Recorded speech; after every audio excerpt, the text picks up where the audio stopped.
আমি খুশি আবার একটা নতুন ভিডিও নিয়ে চলে এসেছি। আর আমার এই ছোট্ট ভিডিওয় আপনাদের সবাইকে স্বাগত জানাই। আমি এখন তাড়াতাড়ি করে যাচ্ছি পুতুলের সাথে দেখা করতে।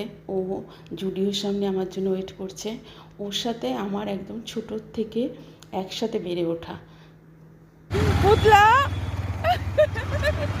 মজারে শর্ট ভিডিও হিসাবে হয়তো কোনো সময় ছাড়লাম একটু। এই দেখাই দেখা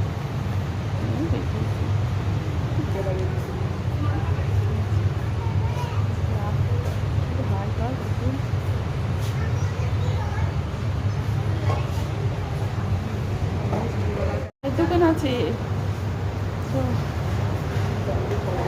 হ্যাঁ, পাশাপাশি বাড়িটাও এক মানে কি আর বলবো, সংসার করতে করতে সব।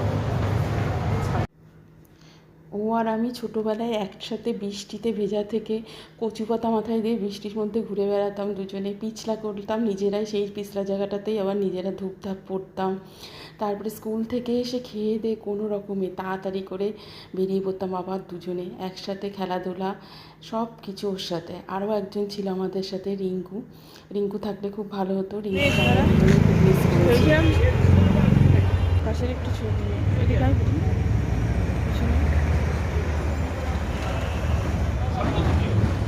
ভিডিওটা আসছেই না, তুলতেও পারি না, জ্বালা। কোথায় ভিডিওটা? ও লাইটিংয়ে দেখা যাচ্ছে, বুঝছো? জামা কাপড় দেখাতে পারছি, এটা এমন দামের মধ্যে, এটা সাদা করে দিয়েছে। দাঁতও যদি নিয়ে নেয় তাহলে দিতে হবে, সেটাই তো বলছি আমার। আর এখানে দুজন 2 কাপ চা নিয়ে নিয়েছিলাম, নিয়ে একটু ভিডিও তোলার চেষ্টা করছিলাম। আমার মেয়ে খুব সুন্দর করে ভিডিও তোলে, তো ওর মতনই একটু চেষ্টা করছিলাম তোলার, কিন্তু যাই হোক পারিনি। আমি আমার মতন করেছি বা চেষ্টা করেছি, ওইভাবেই তুলেছি আর কি। আর জুডিওতেও বেশ কিছু জিনিস আমরা পছন্দ করেছিলাম, যেটা ও বললো যে পরে মেয়ে নিয়ে এসে কিনবে। আমিও পরের দিন গিয়ে আবার মেয়েকে নিয়ে গিয়ে কিনে নিয়ে এসেছি কিছু জিনিস, যেগুলো আমার পছন্দ হয়েছিল। আমি জানতাম মেয়েরও পছন্দ হবে, সেই সব কিছু জিনিস আমরা কিনেছিলাম গিয়ে।